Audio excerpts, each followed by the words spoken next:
So, Charles, I've been, as you know, I moved to Utah just to explore the area. So I've been here 5 weeks now. Every weekend I've camped somewhere new. So we've done Zion, I've done Bryce, Stryker will probably walk her in here earlier. He's my travel companion. We've done the south rim of the Grand Canyon. Over this last weekend, I did the north rim of the Grand Canyon. And as I'm out there and really thinking about it, I camp a little different than the what I would call the modern camper, right? Because of my lifestyle, I'm constantly seeing Instagram posts and YouTube videos and everything of what I like to call the modern camper, the glamper, right? I want induction cooktop, I want a rooftop tent, I want an AC unit, I want a big Renogy battery that can power all my lights and my internet and all that. And I will admit, I do have a Starlink and I do have an EcoFlow, and that way I can work remote. But I also sleep in a sleeping bag directly on the ground. I don't even carry a ground tent. But I wanted to just chat with you a little bit about kind of the new wave, the new movement of bringing the comfort of indoors outdoors, which is allowing a lot more people to experience nature, which I think as a long-term camper and hunter is just cool. What are your thoughts? Yeah, I think it's, more than that. It's a fusion of what used to be different markets, but at the same time, really was always the same consumer, like 80% of the time. So, you had your kind of yuppie, for lack of a better word, camping, maybe you're like your Boulder crowd, your backpackers that like the high end camping gear. You had your hunters that are actually out there, doing it too.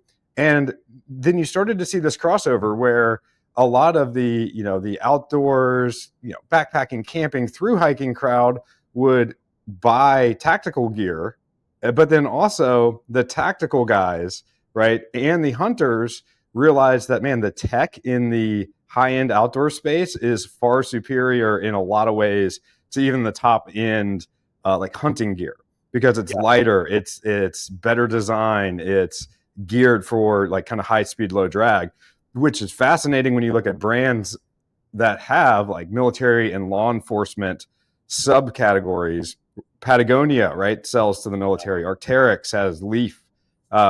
You've got outdoor research, and that's surprising to a lot of people because that seems a little bit contrarian to the messaging that you see at like kind of your crunchier trail shop. So all that to say, what you're talking about is the brackish confluence, right, of someone that they're into overlanding, but they're also into conservation, and they're also into hiking and maybe a little bit of like bushcraft, but they Yep. want to bring the essentials that it's about enabling more time outdoors, right? So it's, yeah, maybe you would like to go bare bones, backpacking, but to your point, well, you know what, if you can bring your Starlink, if you can stay powered up, you're going to be in the outdoors.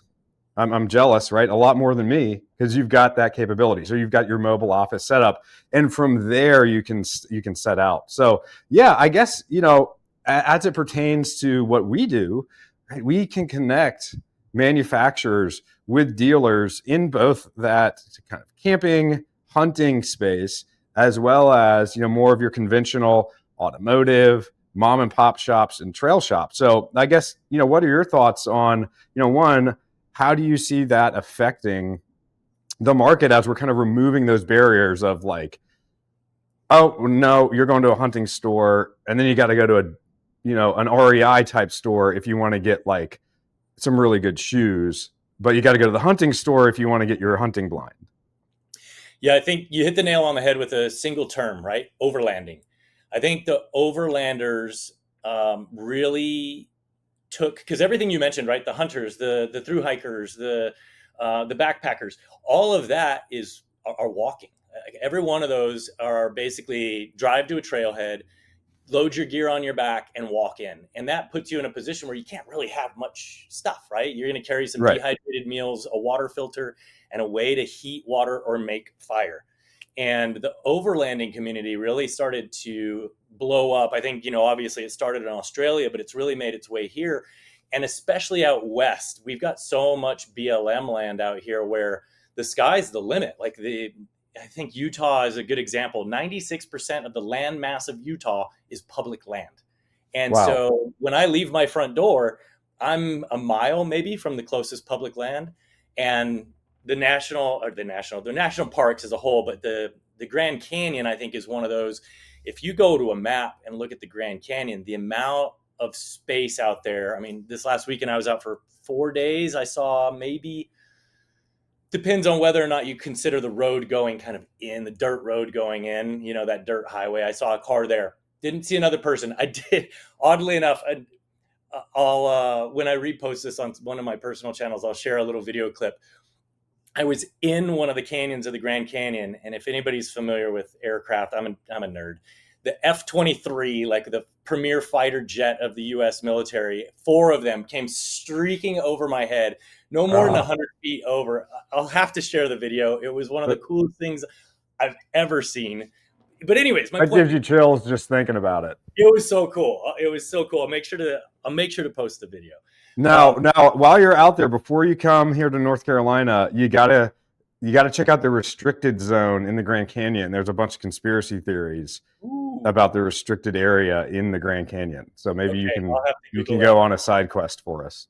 That can be this weekend's adventure. There you go. Yeah, I mean, literally every weekend that's what we're doing. But I guess I would have to classify myself as an overlander, right? I've got the truck. I do have Starlink mounted on it because obviously I work as a COO of a major company. You got to be connected. So I am connected when I'm out there, and I use my EcoFlow. But because I'm driving down such hard trails and doing such hard stuff, it's really difficult for me to take much more than that. So I camp kind of hard. But again, the whole overlanding premise has given us the ability.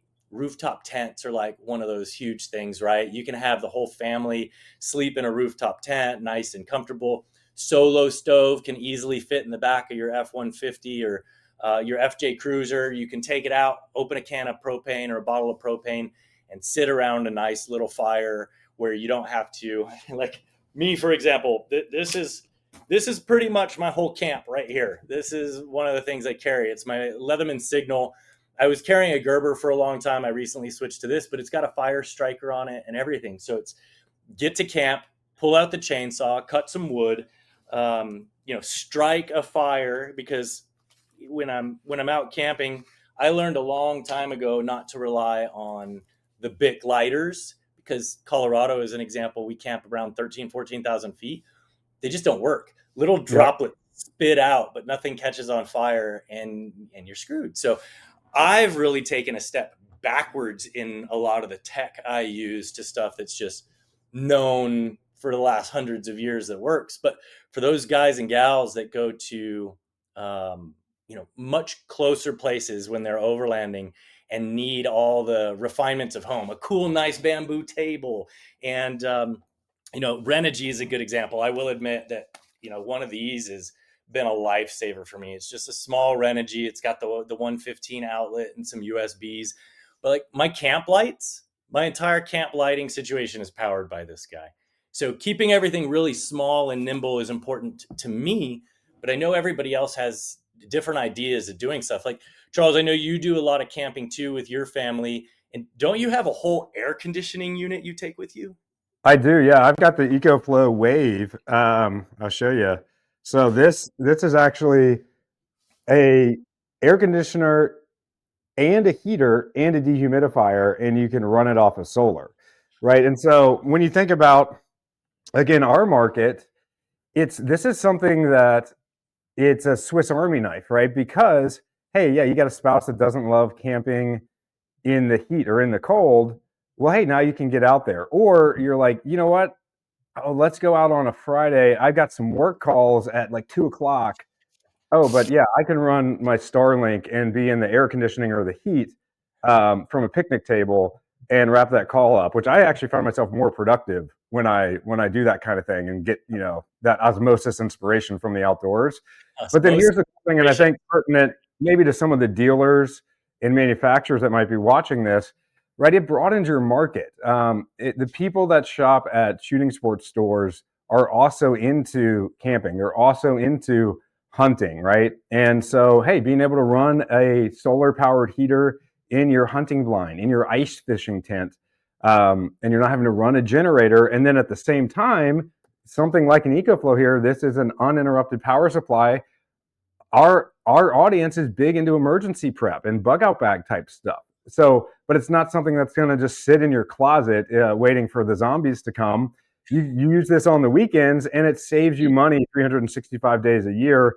It's that automatic whole house backup for your essentials. If your power goes out, it'll switch over and keep your fridge running, your internet going, right? So, like, just the fact that you don't have to throw away your food after a 2-day power outage Yeah. pays for itself, and it enables you for these, more expanded adventures. So Yeah, the expanded that's kind of the adventures, you beauty I mentioned that a see minute ago, kind of give with me a the hard time long because I term, think everybody realizes benefit how of distant I get in the retailers and woods every once in manufacturers a kind of while. cross pollinating more into the outdoor space. Yeah, you mentioned the longer trips, right? And I know everybody kind of gives me a hard time because sometimes I'll disappear into the woods for 2 weeks, and it really is some of these products that historically weren't part of the shooting sports vertical, right? They were the kind of their own weird thing, and suddenly they've just exploded. The solar generators, the EcoFlows of the world. Like I have I've got a number of different refrigerators that I run, but I run typically a Snowmaster fridge is what's in my truck right now. And the Snowmaster fridge and the Starlink powered by an EcoFlow give me, if it's just me and my dog, we can pretty much go out for about 2 weeks and just live off the trail. And because our camp setup is so light, I know one of the big overlanding issues people have is, man, I got this rooftop tent and I got this fancy table and I got the solo stove and I got all these different things. Now you set up camp and it's like, if I want to drive to another trail to go hike, I've got to put everything away. Where Yep. with me and him, it's I roll up my sleeping bag, kind of dust it off, shove it in the back of the truck, and we take off. So, Yeah. but I wanted to talk about some analytics that I pulled from our system. And so in 2024, we saw a 17% increase in what's kind of the vertical is called soft outdoor, right? So that's going to be the overlanding, glamping, the emergency preparedness stuff like you're talking about. 17% in 2024 and 26% in 2025. So that year over year growth is, 9% year over year growth as far as percent on a revenue basis is huge. It shows that this market, and a lot of it, in my opinion, there's no hard evidence for this, but in my opinion, I think COVID had a lot to do with it, pushing people into work remote and giving people that taste of nature and of outdoors and of this space. And I think it's just started to take off. But the Hmm. gear priority shift we're seeing is solar power, which you've mentioned, modular storage. So we're seeing do you remember what's the name of that company that does the Rux. drawers? Is Oh, it Rid? yeah. Bed. I could have told you if you didn't ask me. Right? Isn't it Um, called Rigid? Isn't that the one that does the F-150 drawer system? It does it. Now Ridges makes the wallets. Maybe they do Keep that too. thinking about it. But Keep thinking. check out Rux. That's actually one we've been talking to. They're out of Canada, Okay. like high end gear storage management. But Ryan, that's really fascinating because the top line sentiment in the outdoor and overland industry is that there's a decline, right? To your point, everything ramped up after COVID. I mean, now's the time to buy, like if you're looking for like a $6,000-7,000 mountain bike, right? Those businesses are closing up. But I think what's happening for us, and this is what's cool, it took more time for that to rotate into the conventional hunting shooting sports space. And those are the people that do it sustainably, right? I think the post COVID spike was people that, it's kind of fun. It's like adult, playroom, right? It's like, it's an adult fort, right? You get to go and make your little fort with all your cool gadgets. And you can only do that so much if you're not already like living that outdoor lifestyle. Yeah. And so I think, right, that's what's cool with us. We've got a user base that is a more permanent outdoors men and women, right? And so they're going to continue to be buying these, higher end, outdoor enablement devices, rather than like, oh, hey, let me do that for 2 trips and then sell it on Facebook Marketplace. Yeah, no, 100%. I think the other thing we see a lot of is like the cooking stuff. I know we were earlier having a conversation about I had bought a induction cooking cooktop because I had the EcoFlow, I had the battery, I had the ability to do all that. Now that being said, on one of the very first trips I took it on, it ended up shattered because I don't know how to drive slowly. But that's a me problem, not an industry problem. But everything that we're talking about, whether it's induction cooking, even old school, you used to have to take a Yeti cooler, so you were limited by your ability to maintain ice. Now you can take a refrigerator. But when we start talking about even a Yeti cooler, a refrigerator, a EcoFlow, the Starlink, every single thing that I just mentioned is $500 to $1,000, if not more. Some of them significantly more.